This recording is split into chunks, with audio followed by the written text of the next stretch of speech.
السلام علیکم ورحمۃ اللہ وبرکاتہ۔ تو آپ سب سامعین کیسے ہیں؟ انشاءاللہ خیریت اور عافیت سے ہوں گے۔ میں بھی الحمدللہ ٹھیک ہوں۔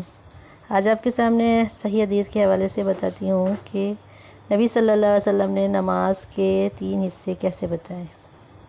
تو رسول اللہ صلی اللہ علیہ وسلم نے ارشاد فرمایا، نماز 3 حصوں پر مشتمل ہے۔ 1/3 حصہ طہارت ہے، 1/3 حصہ رکوع ہے اور 1/3 حصہ سجدہ ہے۔ جس نے اس کو اس کے حق کے ساتھ ادا کیا اس کی نماز بھی قبول کی جائے گی اور باقی اعمال بھی، اور جس کی نماز رد کر دی گئی اس کے باقی اعمال بھی رد کر دیے جائیں گے۔ یہ آپ نبی صلی اللہ علیہ وسلم نے حدیث میں فرمایا۔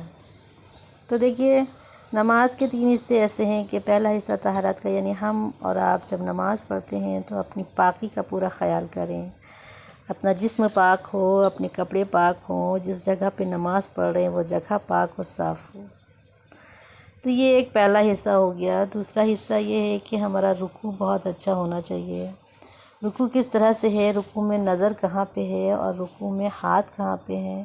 آپ نبی صلی اللہ علیہ وسلم جب رکوع فرماتے تو انگلیوں کو گھٹنوں پر رکھ لیتے اور کھول لیتے، اور یعنی کہ وہ گھٹنا پکڑ لیتے، اور پیٹھ اتنی سیدھی ہو جاتی کہ اس پر اگر پانی کا کٹورا رکھا جائے تو وہ چھلکے نہ۔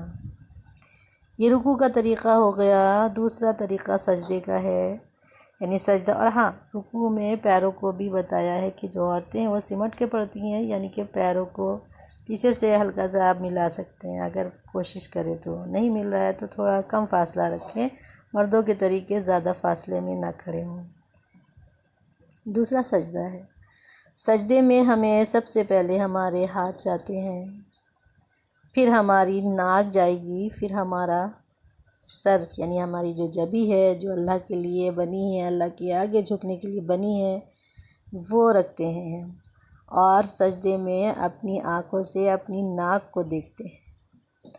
میں تو ایسا کرتی ہوں، کبھی اس طرف سے یالی، کبھی اس طرف سے، دونوں طرف سے اگر آپ ناک دیکھیں گے تو آپ کو ناک کلیئر نہیں دکھے گی، تو کبھی ایک آنکھ سے ادھر سے دیکھ لیا، کبھی ایک آنکھ سے ادھر سے، اور سجدے میں خوب اطمینان سے سجدہ کریے اور خوب اطمینان سے دعا پڑھیے سجدے کی، یعنی ہم اس بادشاہ کے آگے جھکے ہیں، یہ دل میں ایک خیال رہے جو پوری دنیا پر اپنا حکم چلاتا ہے، جس کا ہر شے پہ قادر ہے، جو ہر کچھ کر سکتا ہے، اس کے آگے ہم جھکے ہوئے ہیں، جو ہمیں کبھی بھی رد کر دے گا، مٹی میں ملا دے گا۔